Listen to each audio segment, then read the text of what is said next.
बहुत समय पहले की बात है। श्रावस्ती के एक घने वन में वर्षा ऋतु का वास चल रहा था।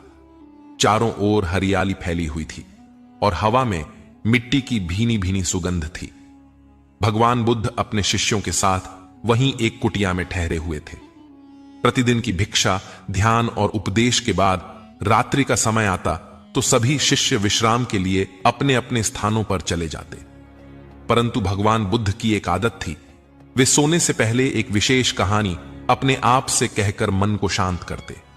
उस रात जब आकाश में बादल गरज रहे थे और वृक्षों की शाखाएं मंद हवा में झूम रही थीं, बुद्ध अपनी चटाई पर बैठे थे। उन्होंने आंखें मूंदी और धीमे स्वर में वह कहानी दोहराने लगे जो वे वर्षों से प्रत्येक रात्रि अपने अंतर्मन को सुनाया करते थे। एक समय की बात है, एक नगर में अरुण नाम का एक युवक रहता था। वह निर्धन था, लेकिन उसकी आंखों में बड़े स्वप्न थे। वह हर दिन श्रम करता, पर परिणाम न के बराबर मिलता।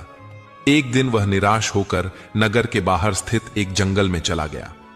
वहां उसे एक वृद्ध साधु मिले, जिनकी आंखों में अपार शांति थी।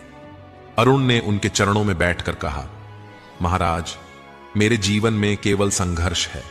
सुख तो जैसे मेरे भाग्य में ही नहीं लिखा। मैं हर रात चिंता में डूबकर सोता हूं। क्या जीवन में शांति संभव है? साधु मुस्कुराए और बोले, जब तुम हर रात अपने मन को धन्यवाद देना सीख जाओगे, तब शांति अपने आप आ जाएगी। जिस दिन तुम यह समझ लोगे कि आज का दिन भी जीवन का एक अनमोल उपहार था, चाहे जैसा भी रहा हो, तब नींद स्वतः आएगी। अरुण ने उस रात पहली बार स्वयं से कहा, मैं आज जीवित हूं, मैंने प्रयास किया, यही बहुत है। वह मुस्कुराया और गहरी नींद में सो गया। बुद्ध ने यह कहानी हर रात स्वयं को इसलिए सुनाई क्योंकि वह उन्हें स्मरण कराती थी कि हर दिन चाहे कैसा भी बीते, उसे स्वीकार करना ही आंतरिक शांति का मार्ग है।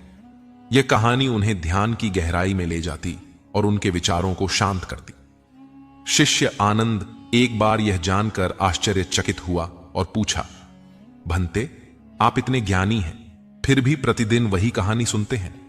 बुद्ध ने उत्तर दिया, ज्ञान का अर्थ है स्मरण बनाए रखना कि जीवन की सच्चाई कितनी सरल है। यह कहानी मुझे सरलता में स्थिर रखती है और सरलता में ही परम शांति है। उस रात जब सब कुछ शांत था और चंद्रमा बादलों के पीछे से झांक रहा था, बुद्ध ने वही कहानी दोहराई, आंखें मूंदी और मुस्कुराते हुए निद्रा के आलिंगन में समा गए, जैसे कोई बालक मां की गोद में विश्राम करता है। बहुत समय पहले की बात है। मगध के एक छोटे से गांव में एक निर्धन किसान अपने परिवार